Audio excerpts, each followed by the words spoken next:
لوگوں نے پوچھا، یا رسول اللہ، کون سا اسلام افضل ہے؟ تو نبی صلی اللہ علیہ وسلم نے فرمایا، وہ جس کے ماننے والے مسلمانوں کی زبان اور ہاتھ سے سارے مسلمان سلامتی میں رہیں۔ صحیح بخاری حدیث نمبر 11۔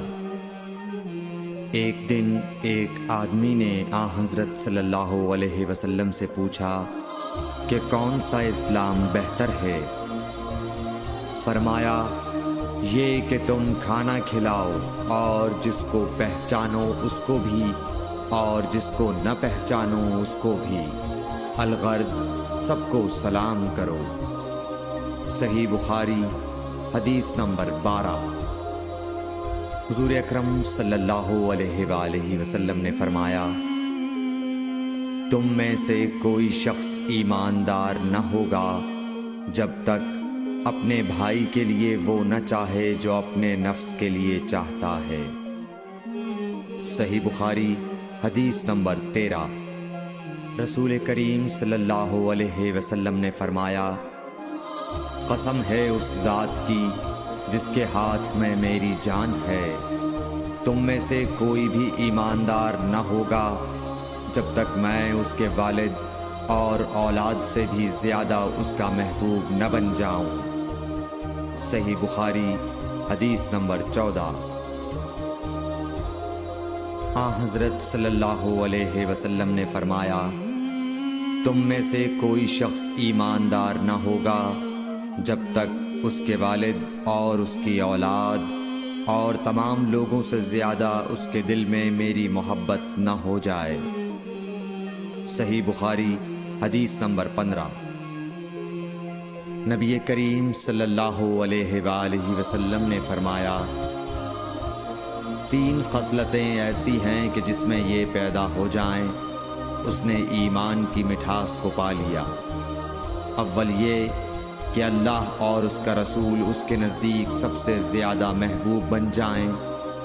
دوسرے یہ کہ وہ کسی انسان سے محض اللہ کی رضا کے لیے محبت رکھے۔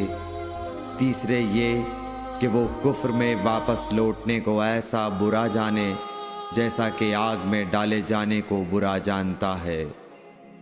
صحیح بخاری حدیث نمبر 16۔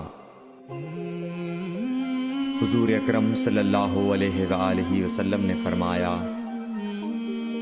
انصار سے محبت رکھنا ایمان کی نشانی ہے اور انصار سے کینہ رکھنا نفاق کی نشانی ہے۔ صحیح بخاری حدیث نمبر 17۔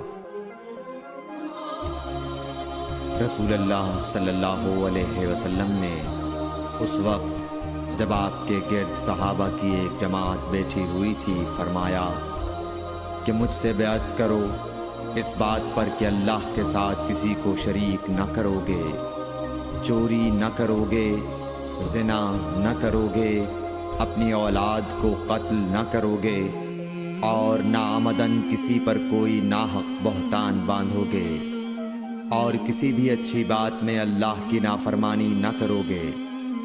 جو کوئی تم میں اس عہد کو پورا کرے گا تو اس کا ثواب اللہ کے ذمے ہے، اور جو کوئی ان بری باتوں میں سے کسی کا ارتکاب کرے اور اسے دنیا میں اسلامی قانون کے تحت سزا دے دی گئی تو یہ سزا اس کے گناہوں کے لیے بدلہ ہو جائے گی، اور جو کوئی ان میں سے کسی بات میں مبتلا ہو گیا اور اللہ نے اس کے گناہ کو چھپا لیا تو پھر اس کا معاملہ اللہ کے حوالے ہے، اگر چاہے معاف کرے اور اگر چاہے سزا دے دے۔ عبادہ کہتے ہیں کہ پھر ہم سب نے ان سب باتوں پر آپ صلی اللہ علیہ وسلم سے بیعت کر لی۔ صحیح بخاری حدیث نمبر 18۔ رسول اللہ صلی اللہ علیہ وسلم نے فرمایا، وہ وقت قریب ہے جب مسلمان کا سب سے عمدہ مال اس کی بکریاں ہوں گی، جن کے پیچھے وہ پہاڑوں کی چوٹیوں اور برساتی وادیوں میں اپنے دین کو بچانے کے لیے بھاگ جائے گا۔ صحیح بخاری حدیث نمبر 19۔ رسول اللہ صلی اللہ علیہ وسلم کسی کام کا حکم دیتے تو وہ ایسا ہی کام ہوتا جس کے کرنے کی لوگوں میں طاقت ہوتی۔ اس پر صحابہ کرام نے عرض کیا کہ یا رسول اللہ، ہم لوگ تو آپ جیسے نہیں ہیں، آپ تو معصوم ہیں اور آپ کی اللہ پاک نے اگلی پچھلی سب لغزشیں معاف فرما دی ہیں، اس لیے ہمیں اپنے سے کچھ زیادہ عبادت کرنے کا حکم فرمائیے۔ یہ سن کر آپ ناراض ہوئے، حتیٰ کہ خفگی آپ کے چہرہ مبارک سے ظاہر ہونے لگی۔ پھر فرمایا کہ بے شک میں تم سب سے زیادہ اللہ سے ڈرتا ہوں اور تم سب سے زیادہ اسے جانتا ہوں، بس تم مجھ سے بڑھ کر عبادت نہیں کر سکتے۔ صحیح بخاری حدیث نمبر 20۔